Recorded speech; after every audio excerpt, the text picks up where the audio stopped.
जे cap dot के cap कितना आएगा सर, वो भी 0, और के कैप डॉट आई कैप कितना आएगा सर, वो भी 0। I hope you know this.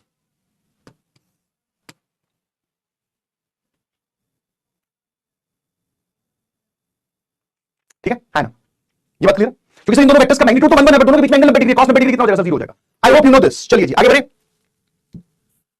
है ना। अब मैं आपको,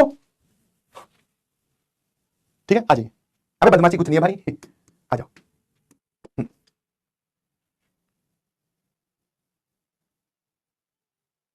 फटाफट जो बातें छोटी छोटी नोट करते जाते हैं जो कि डॉट प्रोडक्ट से रिलेटेड है। वो बोल रहा है कि अगर दोनों का प्रोडक्ट पॉजिटिव आए, मतलब डॉट प्रोडक्ट जो है वो पॉजिटिव आए। सर एक बात बताओ, ये तीन इसमें क्वांटिटी आ रही है, तीनों स्केलर, तीनों नंबर्स है, mod of A mod of B cos theta, positive negative होगा तो कौन होगा सर, ये होगा, है ना। तो इसका मतलब सर अगर पॉजिटिव आ रहा है, इसका मतलब सर उसके बीच में एंगल कैसा बन रहा है, that is theta is acute. आप चाहो तो साथ साथ में ये वाली बातें लिख भी सकते हो। नेगेटिव आ रहा है, इसका मतलब दोनों वेक्टर्स के बीच में थीटा कैसा है, ऑब्ट्यूज। और अगर डॉट प्रोडक्ट 0 आ रहा है, इसका मतलब सर थीटा कैसा है, 90 डिग्री। ठीक है, छोटी सी बात। अब दो वेक्टर्स का डॉट प्रोडक्ट कैसे किया जाता है, अगर वो vectors I cap J cap K cap के टर्म्स में दे रखे हो, तो A dot B is basically a1 I cap plus a2 J cap plus a3 K cap का dot b1 I cap plus b2 J cap plus b3 K cap. ठीक है भाई। अब जब ये इससे मल्टीप्लाई होगा, ध्यान सुनना, ये सबके साथ जाएगा, समझ पा रहे हो, समझ पा रहे हो कि वैसे क्यों आता है a1 b1 a2 b2, आपको पता है इसमें ये रिजल्ट कि सर आंसर क्या आएगा, दोनों के आई कैप का product that is a1 b1, दोनों के जे कैप का product that is a2 b2 plus a3 b3। एक छोटा सा एक्सप्लेनेशन कि ऐसा ही जवाब क्यों आता है, बिकॉज जब आप इसको अंदर भेजोगे, बेसिकली ये दोनों डॉट में है, तो ये वेक्टर इसके पास जाएगा, तो a1 और b1 दोनों स्केलर क्वांटिटीज हैं, तो ये तो आपस में मल्टीप्लाई हो जाएंगे, और आई कैप डॉट आई कैप बनेगा। फिर जब ये इसके पास जाएगा तो ये बनेगा सर a2 b1 अलग कर दो, जे कैप डॉट आई कैप बनेगा, जे कैप डॉट आई कैप, पहले इस टर्म को इन तीनों के साथ भेज रहा हूं, a3 b1 बनेगा and this is k cap dot I cap. क्या ये बात क्लियर है? ऐसे करके आप सारे लिखते जाओ।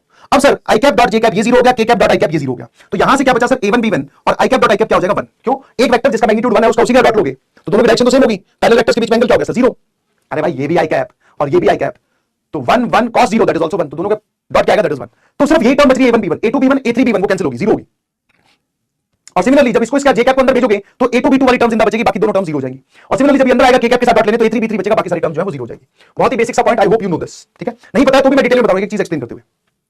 Next the most important part, most important note. ठीक है, इंपॉर्टेंट पार्ट है भाई, क्योंकि यहां से अब आप बोल सकते हो कि सर इसमें एप्लीकेशन पार्ट जो है वो बढ़ जाएगा। ठीक है ना। एक वेक्टर का खुद के साथ डॉट, सर एक वेक्टर का खुद के साथ डॉट मतलब मॉड ऑफ ए खुद का खुद के साथ एंगल cos 0 डिग्री, cos 0 की वैल्यू होती है 1, इसका मतलब सर ये क्या लिखा हुआ है, मॉड ऑफ ए का स्क्वायर। तो एक वेक्टर का खुद के साथ डॉट क्या आया, कोई भी वेक्टर हो उसका खुद के साथ डॉट क्या आया, मतलब सर उसके मैग्नीट्यूड का स्क्वायर, है ना, उसके मैग्नीट्यूड का स्क्वायर। इसको लिखने को आप ऐसे भी लिख सकते हो, दैट इज ए वेक्टर का स्क्वायर। क्योंकि देख भाई ए वेक्टर इंटू ए वेक्टर तो लिखने से रहा तू, क्योंकि दो वेक्टर क्वांटिटी में मल्टीप्लिकेशन नहीं होता, तो दो वेक्टर क्वांटिटी में सर होगा क्या, अगर वैसे लिखना ना ए वेक्टर का स्क्वायर, दैट मींस वो उसका डॉट ले रहा है।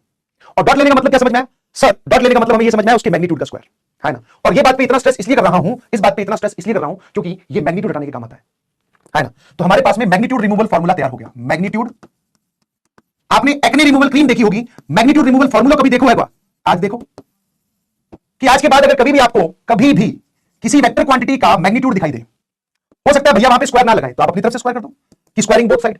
क्या मतलब है, इस वेक्टर क्वांटिटी के साथ डॉट, लेफ्ट साइड में मैग्नीट्यूड है, राइट साइड में मैग्नीट्यूड नहीं है, इसी के साथ आप जोरदार तालियां बजा सकते हैं, है ना। समझ में आ गई, समझ में, इसी के साथ आप जोरदार तालियां बजा सकते हैं। और यही सिंपल सी बात अब आगे चलकर आइडेंटिटीज को जन्म दे देती है। तो सर ये तो लिविंग ऑर्गेनिज्म है क्या, अरे मैंने कहा वो सब छोड़, और ये तो मैंने अभी भी तमीज में लिखा है, वैसे तो तमीज में लिखते हैं, बट मान लो कभी ऐसा बदतमीजी कर दे कि ए वेक्टर प्लस बी वेक्टर का स्क्वायर, तो एक वेक्टर का स्क्वायर उसका उसके साथ डॉट या फिर उसके मैग्नीट्यूड का square, all are same thing. Representation wise क्या है, ऑल आर सेम थिंग। तो इसका मतलब है क्या भाई, जो वेक्टर अंदर फंसा हुआ है उसका उसी के साथ डॉट। कैसा लग रहा है, अच्छा लग रहा है सर। तो मैंने कहा ये ए डॉट जब इसके पास जाएगा, पहला है तो इसलिए मैं पूरा ढंग से करके दिखा रहा हूं, जब इसका जाएगा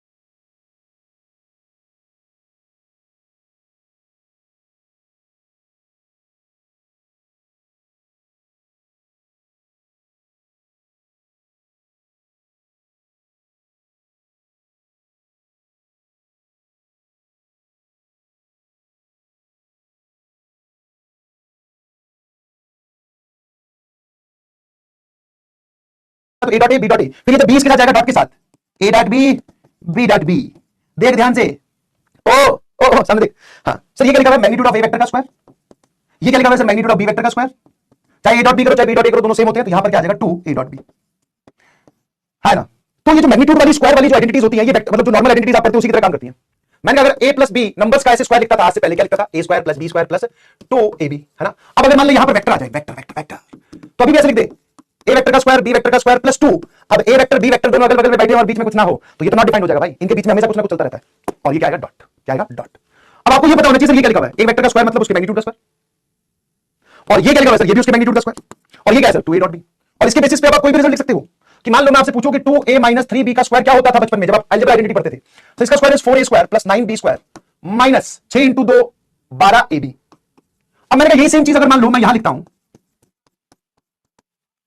ये तो फिर भी मैं बदतमीजी में लिख रहा हूं, तमीज में अगर लिखूं तो मैग्नीट्यूड का स्क्वायर क्या लिखोगे, बस यही से ही sir, this is 4 times magnitude of a vector का square plus 9 times magnitude of b vector का स्क्वायर माइनस 12 टाइम, बस a वेक्टर और b वेक्टर बगल में लिखो तो उनके बीच में डॉट लगा देना, क्या लगा देना, डॉट लगा देना। और ऐसा करने से आप बहुत सारी वेक्टर वाली जो आइडेंटिटीज हैं वो याद कर लेंगे। ऐसा मुझे लिख कर भेजिए यहां तक।